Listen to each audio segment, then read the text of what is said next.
જિલ્લાના માંગરોળમાં પણ ધોધમાર વરસાદ ખાબક્યો। નોળી નદી પરનો કોઝવે બંધ થઈ ગયો। નોળી નદીનું પાણી કોઝવે પર ફરી વળ્યું। માળિયા નજીક કામનાથ મહાદેવનો રસ્તો પણ ભારે વરસાદને કારણે બંધ થઈ ગયો છે। કોઝવે પર વાહનોની અવરજવર બંધ કરવામાં આવી છે। કોઝવે પર પોલીસ બંદોબસ્ત ગોઠવવામાં આવ્યો છે, જેના કારણે કોઈ અનિચ્છનીય ઘટના ન બને।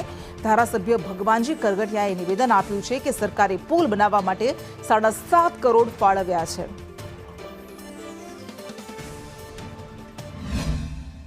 માંગરોળમાં આજ સવારથી મેઘરાજાએ ધમાકેદાર બેટિંગ શરૂ કરી છે અને 1 થી 5 ઇંચ જેટલો વરસાદ છે તે માંગરોળ તાલુકામાં ખાબકી ચૂક્યો છે। આપ જોઈ શકો છો અત્યારના કે જે રીતે ઉપરવાસમાં વરસાદ પડ્યો છે તેને કારણે જે કામનાથ પાસેથી જે નોળી નદી પસાર થાય છે તેમાં અત્યારના કોઝવે ઉપર પાણી ફરી વળ્યા છે અને રસ્તો અવરજવર કરવા માટે બંધ કરી દેવામાં આવ્યો છે। આમ તો વહેલી સવારથી ગઈકાલથી જ વરસાદ ચાલુ છે, પણ વહેલી સવારથી ભારે વરસાદ થતા માંગરોળ તાલુકા અને વિસ્તારમાં ખૂબ જ વરસાદ થયો છે, જેને હિસાબે માંગરોળ માળિયા જતો રસ્તો પણ બંધ થયેલો છે અને માંગરોળથી કેશોદ જતો રસ્તો પણ બંધ થયેલો હતો।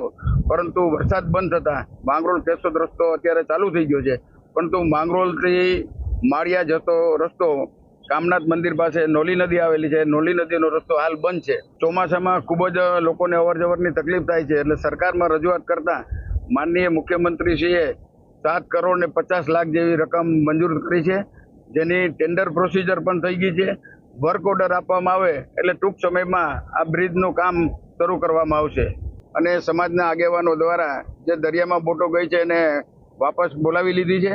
અત્યારે દરિયામાં એક પણ બોટ છે નહીં, પરંતુ કાંઠા ઉપર જે બોટો છે નાંગરેલી એ ભારે પવન ને વરસાદની હિસાબે અંદરો અંદર ટકરાતા થોડું ઘણું નુકસાન થયેલું છે। પરિસ્થિતિ ખરાબ હોય ત્યાં તમામ જરૂરી સૂચનાઓ પણ છે તે તંત્ર દ્વારા આપવામાં આવી રહી છે અને ખાસ કરીને જે બોટો જે ટકરાઈ હતી તે 50 થી વધુ બોટોને પણ નુકસાન થયું છે તેવા સમાચાર મળી રહ્યા છે। માંગરોળ।